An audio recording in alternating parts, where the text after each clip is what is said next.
যশোরে আজহারের মাহফিল ঘিরে ৩ শতাধিক জিডি।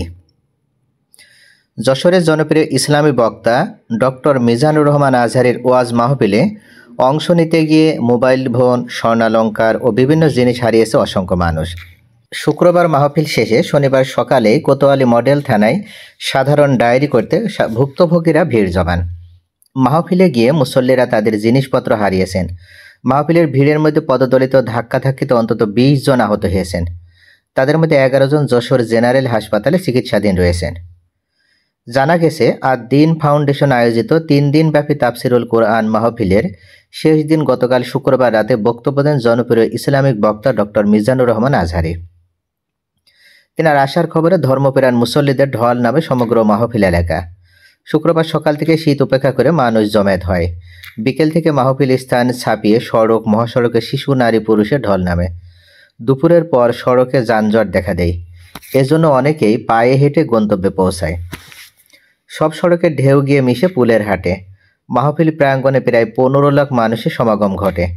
এদিন সন্ধ্যায় উক্ত মাহফিলে বক্তব্য দেন আস-সুন্নাহ ফাউন্ডেশনের প্রতিষ্ঠাতা চেয়ারম্যান শায়খ আহমদুল্লাহ। গভীর রাত থেকেই শনিবার বেলা ৩টা পর্যন্ত স্বর্ণালংকার মোবাইল খোয়া যাওয়ার ঘটনায় ৩০০ জিডি হয়েছে বলে জানিয়েছেন যশোর কোতোয়ালি মডেল থানার ডিউটি অফিসার শারমিন আক্তার। এটা অত্যন্ত ভাইরাল একটি নিউজে পরিণত হয়েছে, কেননা ইতোপূর্বে কোনো বক্তার ওয়াজ মাহফিলে এ ধরনের ঘটনা কখনো হয়নি।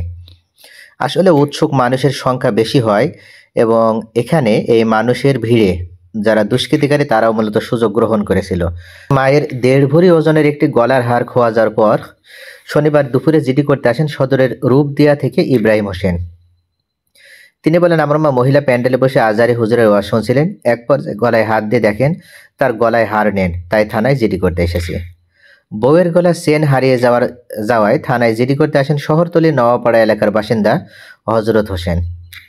তিনি বলেন, এভাবে ওয়াজ মাহফিলে চুরি হওয়ার ঘটনা দুঃখজনক এবং অপরাধমূলক কাজ। লক্ষ লক্ষ মানুষের সমাগম হয়েছে গতকাল। চোররাও এ ধরনের অনুষ্ঠানে সুযোগটা কাজে লাগায়।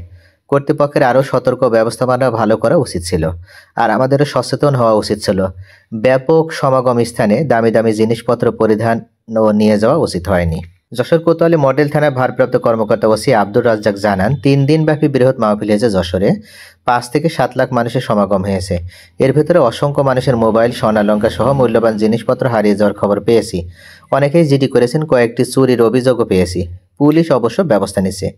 গত ১ জানুয়ারি থেকে ৩ দিনব্যাপী মাহফিল শুরু হয়। মাহফিলে প্রথম দিন বুধবার আলোচনা করেন আল্লামা মামুনুল হক ও আব্দুল হাই মোহাম্মদ সাইফুল্লাহ। বৃহস্পতিবার দ্বিতীয় দিন আলোচনা করেন মাওলানা রফিকুল ইসলাম মাদানী ও মুফতি আমির হামজা, এবং শেষের দিন শুক্রবার আলোচনা করেন শায়খ আহমদুল্লাহ ও ডক্টর মিজানুর রহমান আজহারি।